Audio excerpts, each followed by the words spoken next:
Welcome back to the GSMC Dead Ball Sports Podcast, hosted by GSMC Sports Network. I'm your host, Nolan Jamber. Today, we've had a wide variety of topics to talk about. NBA play-in, it started last night, talked about that. Talked about the play-in games tonight.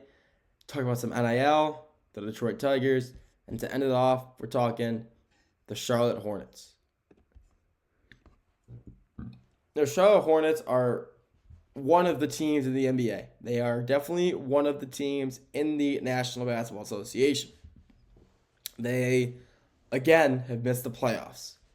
They don't tend to win games. I'll say that. They are very, they don't win games a lot.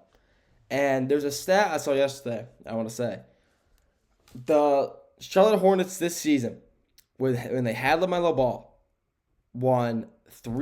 they were 3 and I believe it was 23. Well, with LaMelo, 16 and 31. So, they won 19 games. Yeah, they're a team.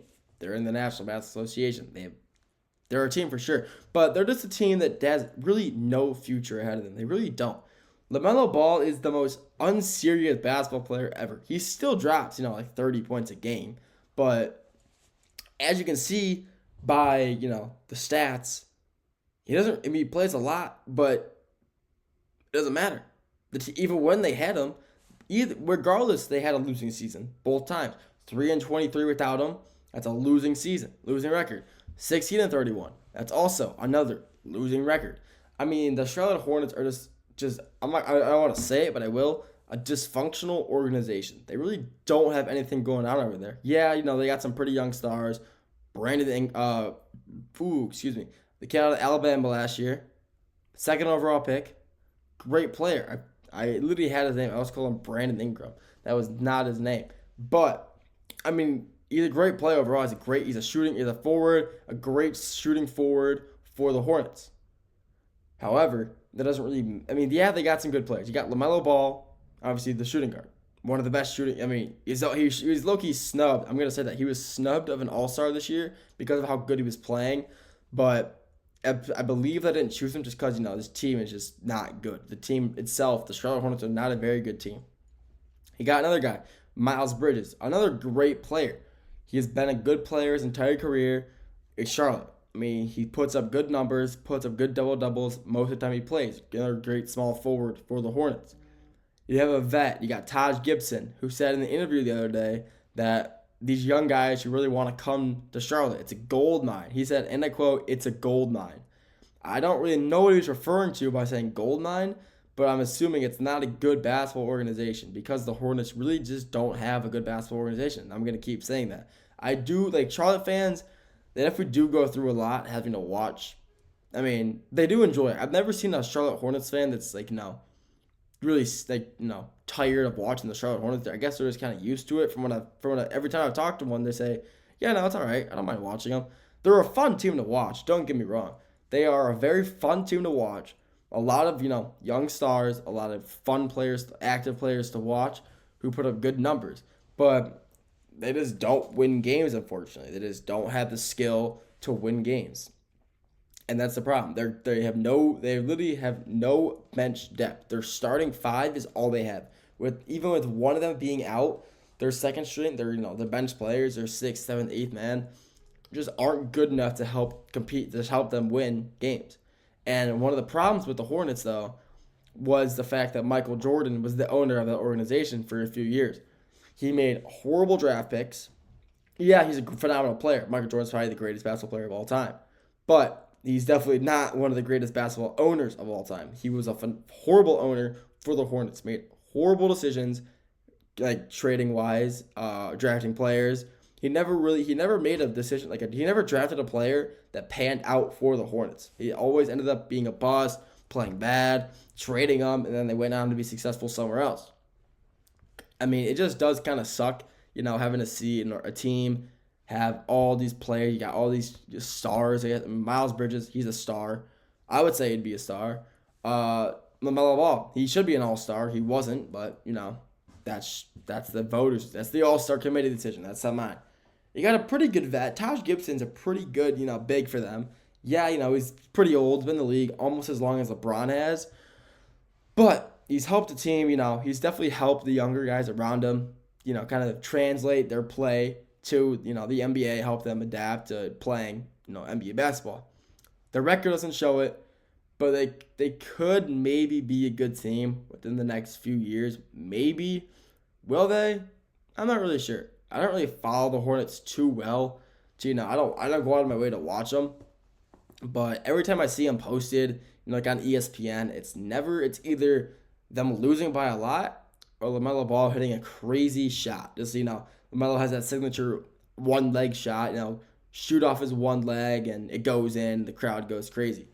Or the other times on NBA, their announcer. The announcer for the Hornets is probably the most ecstatic, electric guys you've ever listened to in your entire life. He's just always full of energy, and I would love to, sit down with that guy and just talk to him for an hours. I would love to. He seems like a great guy, but the Hornets just themselves, the organization, really just don't have, I would say, a bright future. They definitely do have a future. Every team has a future.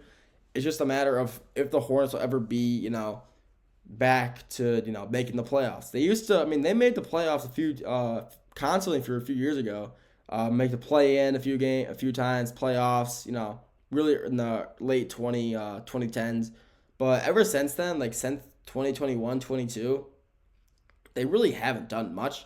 They really haven't, to be honest. They haven't made a playoff, play in, made any noticeable trades, any big name trades that help the team improve. So they just keep focusing around LaMelo Ball. And if they were them, if I were the Hornets, I think it's time to even though they just signed him to like a multi-million-dollar contract, I would have tried to trade him away, try to get something out of him first, and then if worse comes to worse, sign him.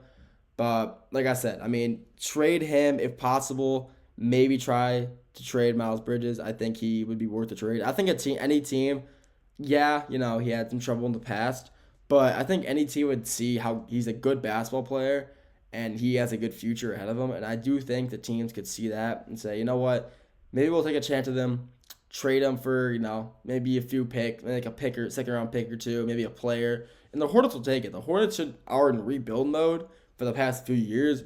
And I think it's time that, they try to take it seriously now.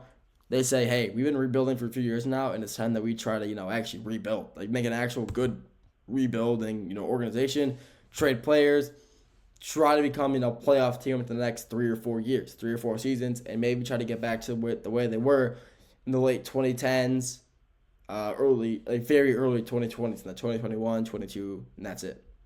And maybe that's like 2015. They were pretty good back then, but before they got LaMelo, they basically weren't nothing. But I don't know. The Charlotte Hornets are just kind of in the pit. I'd say like in a pit of despair. I wouldn't say a pit of despair, but they're in a spot where they have a lot to work on, and I'm not sure with the team they have surrounded with them right now, if they're going to be able to do anything with it, or the organization. I think it's time for a clean sweep, reset, fire head coach, maybe GM, trade away their key players for some pick, compensation, money, whatever, and just try to become an organization that's meant to win games. They want to win games. Yeah, it's time to start trading players. And I think that time is after this offseason is the time to do it. And if they don't make any trades this offseason, I will come back on the show and say that they are an unserious organization and they will just never be a team that is competitive and a team that people should fear. They'll just never be that if they make no moves in this offseason. But like I said, we'll have to wait and see if they do. And let's see, if they want to be competitive or not. Only a matter of time. That's all I got for you today. Thank you for tuning in to the GSMC Dead Ball Sports Podcast, hosted by GSMC Sports Network. Your continuous support really means the world, so feel free to like, comment, and share. If you want to stay up to news with all stuff GSMC, make sure to follow us on our social media via Twitter/X, Facebook, Instagram, Snapchat, any social media site, we're on it. So make sure to follow us, stay up to date with all the news GSMC. And thank you for tuning in to the Dead Ball Sports Podcast. And I'll see you all very soon. Have a great rest of your day.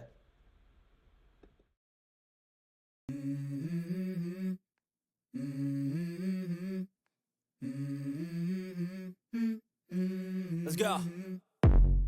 I wake up to a little bit of drool on my pillow, feel like it's gonna be a bad day.